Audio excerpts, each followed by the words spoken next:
Well, the demilitarized zone separating North and South Korea is one of the most fortified borders in the world. It's an entrenched symbol of the Korean War and 65 years of division. But Seoul is taking unprecedented steps to give the DMZ a new image and possibly promote peace. Bruce Harrison has this report.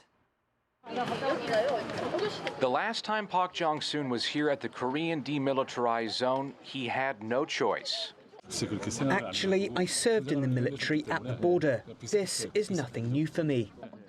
But the visit is a rare opportunity for his family. Online sign-up for the first DMZ Peace Trail is first come, first serve.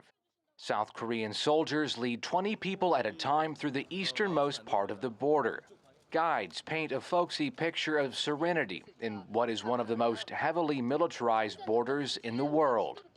We were told to talk about things that everyone could enjoy, not serious matters. So we share interesting stories about the people who grew up here and live nearby. But this is an area still obviously defined by conflict.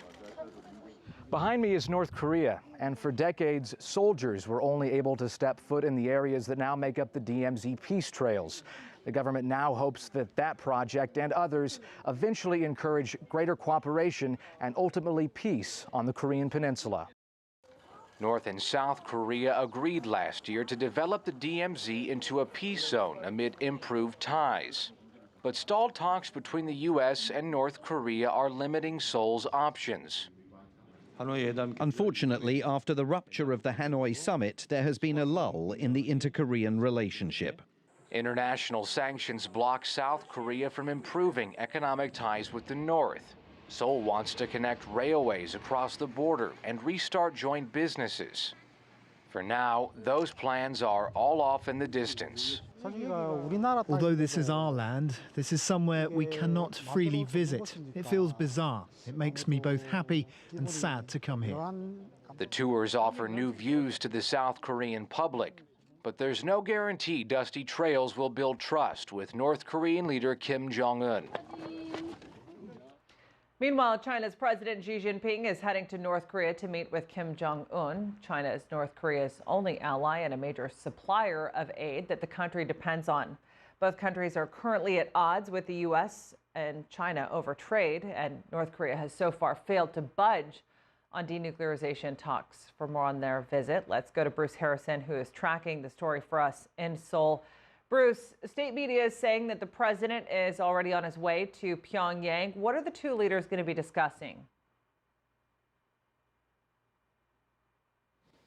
Well, Kilmeny, there could be a number of themes. It's going to be certainly about China and North Korea's close ties. This trip marks the 70th anniversary of diplomatic relations between the two countries. State media in China have said that Kim will greet Xi at the airport. There will be a classic Pyongyang-style motorcade where Xi will be driven to a guest house where he's staying, and that roadway will be flanked with, I'm sure, North Koreans cheering on the Chinese president. So friendship is going to be a key takeaway or a key discussion at this meeting. And you have to go no further than North Korea's state newspaper, which just this week, Xi Jinping penned an op-ed in that, talking about China's relationship with North Korea and how it could be stronger than ever. And most importantly, how China wants to support North Korea's efforts to develop its economy, goals Kim Jong-un has talked about numerous times over the past year since tensions have eased here on the Korean Peninsula. Another key thing to watch out for, food aid possibly. South Korea has just promised a significant amount of food aid to North Korea. And when we've seen Chinese leaders or top diplomats visit in the past, food aid from China has typically followed. That's probably something Kim Jong-un is looking forward to if that comes up for discussion. And I think what most of the world is keen to know about is nuclear diplomacy and what China's role would be in aiding what most countries would like to see, and that's a nuclear-free Korean Peninsula. And how does a tighter Xi-Kim relationship complicate Washington's efforts to end the nuclear threat on the Korean Peninsula? Well, as I mentioned, friendship is going to be, it seems, a key topic between the leaders at this meeting in Pyongyang. And it's no secret that China wants to play a stronger role in resolving the nuclear standoff on the Korean Peninsula. I think Xi Jinping sees himself as a mentor to Kim Jong-un, and he wants to make sure that the economic prosperity does occur in the long run. China has been very against the missile and nuclear weapons testing and has enforced sanctions along with the international community against North Korea. So China asserting itself will possibly make things more difficult for Washington. It could also perhaps make things a little bit easier in the sense that China could offer some incentives to North Korea to ease its nuclear weapons program or step back things, but that's not going to come without concessions from Washington first. I think North Korea wants to see the sanctions ease. Is China in a position to convince it to do so by offering aid? Xi Jinping will be heading to the G20 in Japan next week, where he will meet with President Trump.